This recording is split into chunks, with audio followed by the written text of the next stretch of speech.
Γεια σας παιδιά, Greek Movers εδώ και σήμερα θα σας κάνουμε εμείς οι δύο, εγώ και ο Crazy Potato, Greek Movers και Crazy Potato δηλαδή, ένα vlog, συγκεκριμένα μια ενημέρωση για την αρχή της συνεργασίας μας, των δύο καναλιών. Αρχήν σε ρωτάω Crazy Potato, πώς νιώθεις για τη συνεργασία μας και τι λόγια θα θέλεις να πεις. Είναι τιμή μου που θα συνεργαστώ με τους Greek Movers, επειδή πρώτον είναι γαμάτος, δεύτερον μπρο,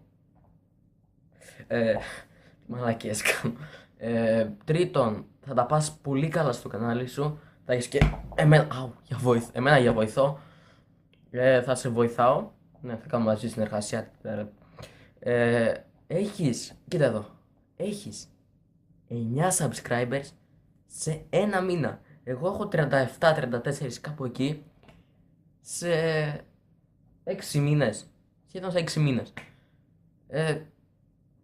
Και έχω 30 κάτι βίντεο. Εσύ έχεις μόνο 7. Think about it, man. Yo. Τι κάνω. Και στη Γερμανία πίνω χέρι. Μην νομίζετε. Και εδώ έχει. Εντάξει, άσχετα είναι. Δεν είναι κάτι. Ναι και ναι, είσαι απλά γαμάτος. Ξέφυγα πριν λίγο από το θέμα. Είσαι γαμάτος, ναι, είναι μεγάλη μου τιμή να συνεργαστώ μαζί σου. Και ναι, yo. Ο Crazy Potato για τη σχέλ και για τις εντυπώσεις του, για τη συνεργασία μας, για τις εντυπώσεις που θα του προκαλέσει η συνεργασία μας βασικά. Επίσης θα θέλαμε να σας πούμε ότι επειδή εγώ μένω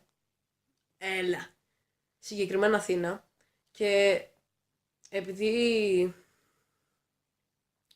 είμαστε πολύ μακριά, αυτό είναι η Γερμανία, παρακαλώ, θα θέλαμε να κάνετε subscribe, like σελίδα στο facebook, like στα βίντεο, για να έχουμε όλη την υποστήριξή σας και να μπορούμε να συνεχίσουμε.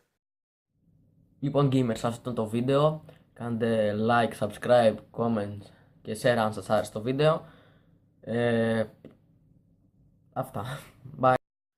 Εφόσον ο Παύλος από τους Crazy Potatoes, από τον Crazy Potato δηλαδή, σας έκανε μια μικρή επανάληψη όλων αυτών που είπα και έκλεισε με το δικό του τρόπο, θα ήθελα να κλείσω κι εγώ λέγοντάς σας αντίο και ευχαριστώ για την προσοχή σας. Bye.